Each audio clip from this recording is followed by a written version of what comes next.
याची देही याची डोळा पाहिला आनंदाचा सोहळा। आयुष्यामध्ये अनेक आनंदाचे प्रसंग असतात, परंतु परमेश्वराच्या दरबारामध्ये जाण्याचा आणि परमेश्वराचं दर्शन घेण्याचा हा एक आगळा वेगळा आनंद असतो। आणि म्हणून या आनंदामध्ये उभा वैष्णवांचा महामेळा उभ्या महाराष्ट्रातून एकवटलेला पाहतोय। खरं तर जगद्गुरू संत तुकाराम महाराज आणि संत ज्ञानेश्वर माऊली असं म्हटलं जातं, ज्ञानिया रचला पाया तुका झालासे कळस। खऱ्या अर्थानं तुकोबारायांनी कळस केला, ज्ञानराजांनी या ठिकाणी पाया रचला आणि या दोन महान संतांच्या पालख्या, त्याचबरोबर सोपान काका, निवृत्ती, ज्ञानदेव, मुक्ताबाई या सगळ्या पालख्या या ठिकाणी पंढरपुरात एकवटलेल्या आहेत। त्याचबरोबर आपल्या महाराष्ट्राची परंपरा मोठी आहे, आपली हिंदू संस्कृती महान आहे।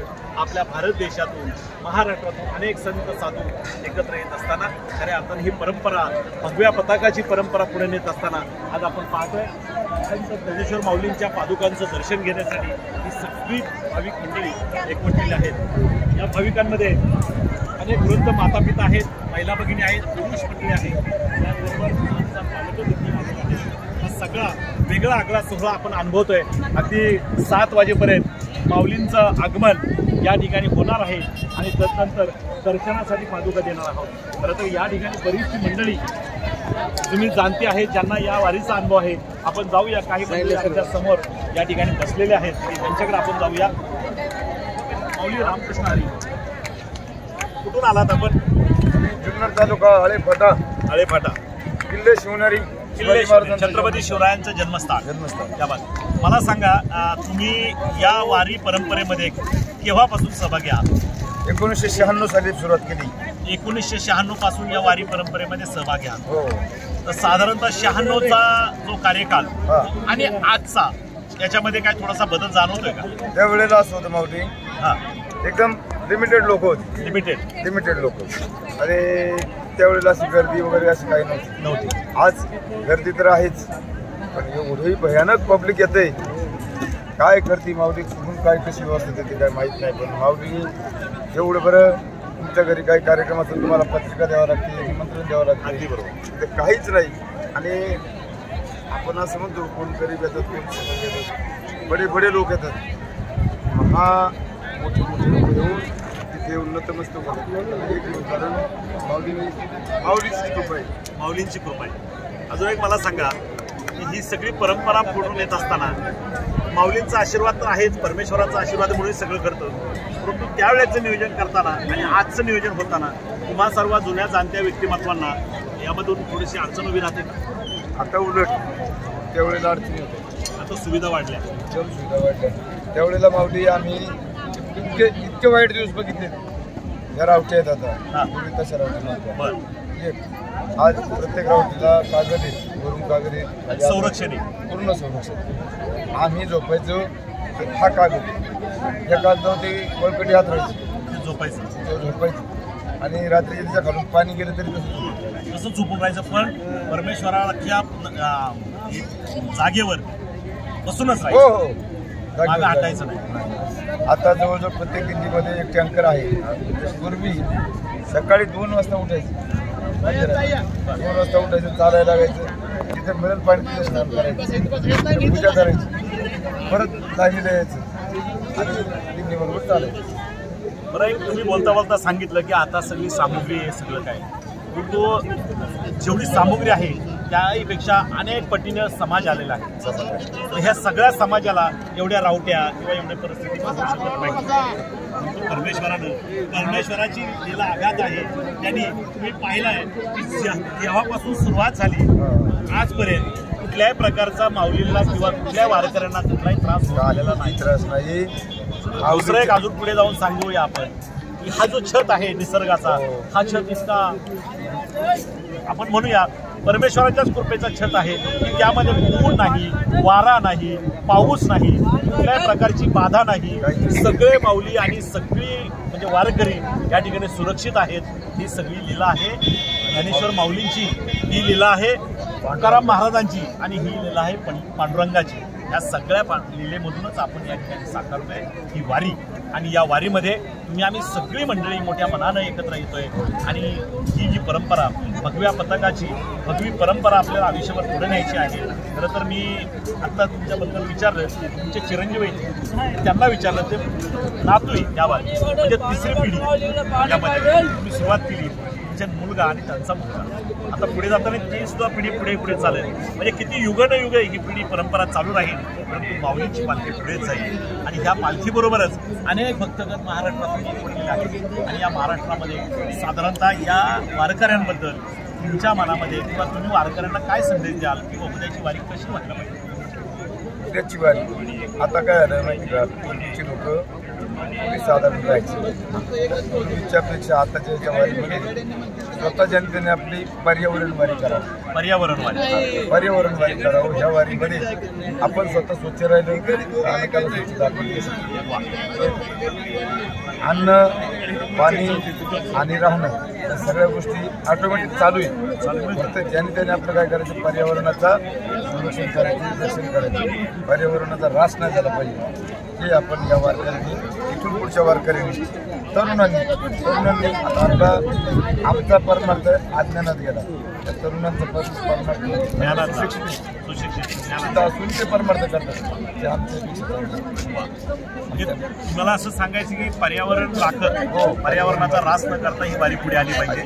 ज्या ज्या गावात किंवा ज्या ज्या ठिकाणी जाईल त्या पर्यावरणात स्वच्छता असेल किंवा अंतर्गत आपली जशी मनापासूनची स्वच्छता असेल, तसं बाह्य सुद्धा समाजातली जी काय स्वच्छता असते, रस्त्याची असेल किंवा काय, या सगळ्याचा अबाधितपणे राहून आपण पुढे गेलं पाहिजे. तर या वारीचा आता आपण बघितलं प्रसाद वाटतात, एवढा प्रसाद देतात, पोट भरून प्रसाद. त्या रस्त्याने आम्ही बघितलं आता वारकऱ्यांनी 4-4, 6-6 लाडू होते आणि एक खायचं बाकी टाकून. हे केलं नाही पाहिजे. त्याला वारीचं आमचं म्हणणं काय माहिती का, तुम्हाला काय खायला लागतं ते देणारे भरपूर आहेत, खाणं चांगले खाल्लं पाहिजे, चांगलं राहिलं पाहिजे. बरोबर आहे. लोक दान धर्म करतात, हो. धर्मात आपण आचरण. माझा असं मत आहे, हा एवढा समाज आहे ना, एवढा समाजाला तुम्ही काहीच नाही व्यवस्था केली तरी हा रस्त्याकडे जो समाज ही त्याची व्यवस्था राखली. ज्याच्या वेळेला आम्ही पाहतोय एक ताटात, काल सकाळी आम्ही त्या नंदाच्या वाडीच्या अलीकडे आलो, भिवंडीची स्वच्छता नाही, त्यांचं प्रसाद होता. काय होता प्रसाद? रवा, मुगाची भाजी, भात आणि डाळ, असं इतका सुंदर लोणचं, इतका सुंदर प्लेट भरून प्रसाद होता. सकाळी 4ला चालू केले, रात्री काल 4 वाजता चालू. येणारी लोक भरपूर आहेत. आम्ही वारकऱ्यांनी त्याचा व्यवस्थित स्वीकार केला पाहिजे. आता आपण पाहतो आंघोळीचं, काही ठिकाणी असे 100-100 नळ आंघोळीसाठी. मीच असा ह्या वारीमध्ये असं कोणी म्हणणार नाही मी आंघोळ नाही केली, कोणी म्हणणार नाही मी उपाशी राहिलो, कोणी म्हणणार नाही मला झोप नाही मिळाली. सगळं आहे, सगळं फक्त वारकऱ्यांनी त्याचं व्यवस्थित पालन करावं हीच माझी. आता ही व्याप्ती मोठी झालेली आहे, तुम्ही सगळ्या गोष्टी मांडलेल्या आहेत. बघूया पुढच्या काळामध्ये ही वारी पुढे न्यावी अशी तुमची इच्छा आहे. प्रत्येक जण या वारीमध्ये सहभागी होतोय, मोठ्या श्रद्धेने या ठिकाणी येत आहेत. त्या सगळ्यांसाठी परमेश्वरानं आयुष्य चांगला आरोग्य सर्वांना अशा प्रकारच्या शुभकामना आणि अजून आता सर्वांना राम.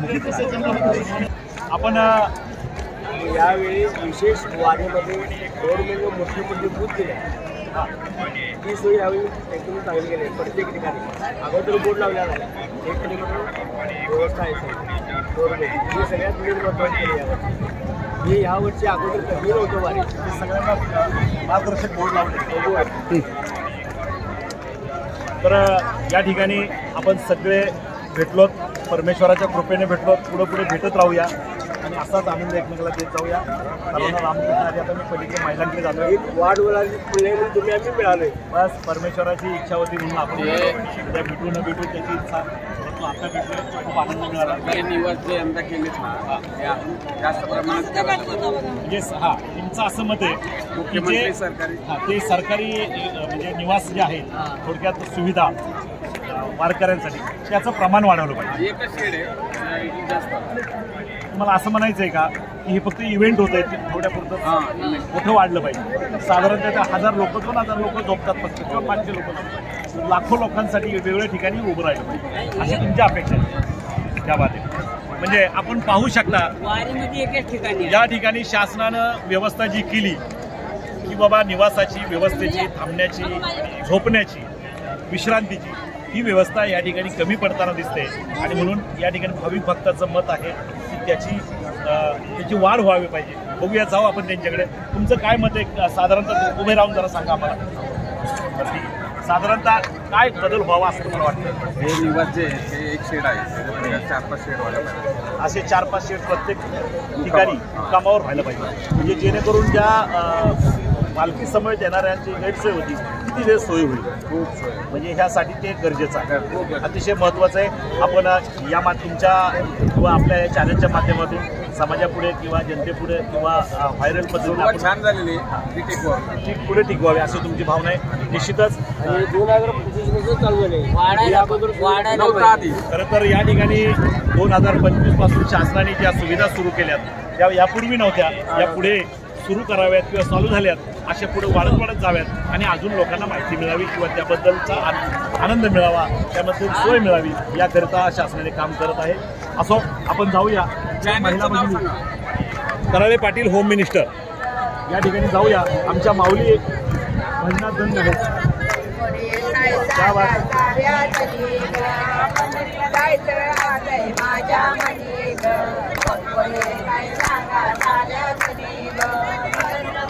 या ठिकाणी आपण पाहू शकता सगळ्या माऊली अभंगामध्ये दंग आहेत. माऊलींचं, तुकोबारायांचे आणि पांडुरंगांच्या अभंगामधून या ठिकाणी जय जयकार चालू आहे. अतिशय प्रसन्न वातावरण निर्माण ओढ लागली. कधी एकदा दर्शन होतंय पांडुरंगाचं, कधी एकदा दर्शन होते माऊलींच्या पादुकांचं. सगळ्यासाठी सगळे एकवटलेले आहेत. त्या माऊलींना मनापासून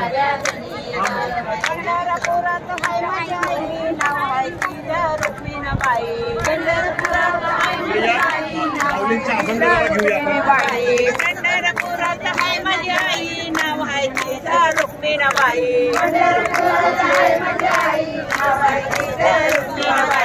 पंढरीला जायचं ठालय माझ्या मनी ग, कोण येतय सांगा साऱ्या जणी ग,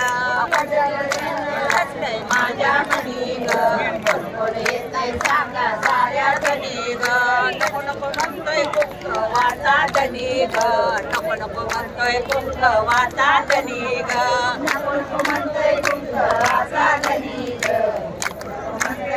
वाचा जणी ग. पंढरपुरात आहे माझा भाऊ, नाव आहे त्याचे नाम देऊ. पंढरपुरात आहे माझा भाऊ, नाव आहे त्याचे नाम देऊ. पंढरपुरात आहे माझा भाऊ, नाव आहे त्याचे नाम देऊ. पंढरपुरात आहे माझा भाऊ, नाव आहे त्याचे नाम देऊ. पंढरीला जायचं ठालय माझ्या मनी ग, कोण कोण येतय सांगा साऱ्या जणी ग, पंढरीला जायचं ठालय माझ्या मनी ग, कोण कोण येतय सांगा साऱ्या जणी ग, नको नको म्हणतोय कुंक वाचा जणी ग, नको नको म्हणतोय कुंक वाचा जणी ग, नको नको म्हणतोय कुंक वाचा जणी ग. तुमच्यामध्ये आता आलोय वारकरी. मला सांगा, तुम्ही कुठून आलात? पुण्यावरून. कुठलं गाव तुमचं? वारजे माळवाडी. तर अगदी 15 दिवसाचा प्रवास असेल, बरोबर की नाही? तुमच्या दिंडीचं काय नाव? आमची दिंडी रथाच्या पुढे 2 नंबर खंडोजी बाबा फुलाची वाडी डेक्कन. त्या म्हणजे माऊलींच्या रथाच्या पुढे 2 नंबरची तुमची दिंडी. तर सगळ्या महिला भगिनी एकाच ठिकाणच्या आहेत का? वेगवेगळ्या भागातून? पुण्यातल्या वेगवेगळ्या भागातून. तुम्ही सांगली साताराकडून आला? सातारा. या बात. अजून पुन्हा सातारा, अजून नांदेड, अजून सातारा. तुम्ही लातूर. एक मला वैशिष्ट्य वाटतंय, उभ्या महाराष्ट्रातून, प्रत्येक जिल्ह्यातून, प्रत्येक तालुक्यातून, प्रत्येक गावातून एक ना एक व्यक्ती वारीला या ठिकाणी हजर आहे, बरोबर की नाही? आणि यामध्ये आम्ही सुरुवातीपासून पाहतोय, आमचं निरीक्षण आहे, पुरुष मंडळी तर आहेच, पण आमच्या माता माऊली देखील बहुसंख्येने आहेत. तो अभिमान आम्हाला वाटतोय.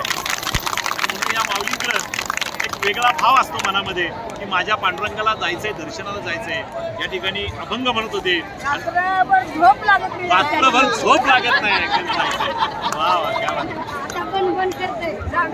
आम्हाला तर आळंदी पुस्तक तुला भेटा येणार, कोण लागली भेटायची. सोडला नाही जीवाला पंढरीशी जाऊ वैकुंठीत राहणा डोळे त्या वाद आहे. म्हणजे त्यास हा म्हणाला वैकुंठी जाऊ आणि पंढरीच्या पांडुरंगा पाहू. क्या वाद आहे, क्या वाद आहे. मौली, तुम्ही कुठला अभंग म्हणत होता ते? मी आता म्हणत होते हे पंढरीला जायचं आले माझ्या मनी ग कोण कोण येते सांगा साऱ्या जणी. क्या वाद आहे. पंढरीला जायचंय, आलंय माझ्या मनी ग आणि सांगा कोण कोण कोण कोण येते. येते सांगा साऱ्या जणी. त्याच्यात अजून नको नको म्हणतोय कुंकुवाचा धनी. नको नको म्हणतोय कुंकुवाचा धनी. आणि पुढं काय? पंढरीला जायचं ठसलंय माझ्या मनी. क्या वाद आहे. पंढरीला जायचं ठसलंय माझ्या. हा, असं आहे. अजून कोण काय अभंग म्हटलं इथे? मी एक म्हणले माऊली मला भेटून जा पांडुरंगा हा अभंग. मला भेटून जा पांडुरंगा. काय अभंग? एक ओळ म्हणा. हा म्हणते ना, मला भेटून जा पांडुरंगा, मला भेटून जा पांडुरंगा, या जगात जगू कशी सांगा, या जगात जगू कशी सांगा, मला भेटून जा पांडुरंगा. क्या बात आहे माऊली, खूपच अप्रतिम असा तुमचा आवाज आहे. मला भेटून जा पांडुरंगा. खऱ्या अर्थानं पांडुरंगाच्या भेटीसाठी तुम्ही भक्तगण आला. मी माझ्या सुनेला म्हणजे मी ते वारी करत होती माझ्या सून म्हणजे पाच म्हणजे ती खूपच सांगायची मला आजारी होती. आजारी नव्हती, अचानक आणि वारी तर आमची चालू आणि पाठीमागे दवाखाना तिचा चालू आणि सगळं म्हणजे एक नाही खूप ऑपरेशन अचानकच निघालं. अचानक आणि परत नवीन सगळं रक्त भरलं. आम्हाला घरी जातो पण काही कल्पना नव्हती. विठू माऊलीनी आणि आळंदीच्या माऊलीला पुनर्जन्म दिलाय. खरोखर मी तिथं लय देवाचा आभार परमेश्वराच्या आघात केला आहे. त्याच्या पदरात आलेला त्या माणसाला झाली देवानी वाचून. मला तर काही सुद्धा माहिती नव्हतं माऊली. मला जेव्हा घरी गेले तेव्हा 2-3 तासांनी कळलं बघा. तोपर्यंत तुम्ही मला सांगितलं नाही आणि घरी गेल्यावर सगळा हा प्रकार कळला. नवीन रक्त भरलंय माऊली आता तिच्या. श्रद्धा परमेश्वरावर होती पण परमेश्वराने ठरवलं होतं की तुम्हाला दुःख द्यायचं नाही, तुम्ही आनंदात आलात, आनंदीत ठेवायचं आणि सगळं त्यांनी पाहून घेतलं. आताचा श्वास बंद झाला की वारीमध्ये 100 पोरं बांधावर पडले त्याच्यात. लहान मुलं खेळतात. ते पाणी मला इकडे काही सांगितलंच नाही काय काही मला काही सांगितलं नाही. पण आजूबाजूच्या लोकांनी मला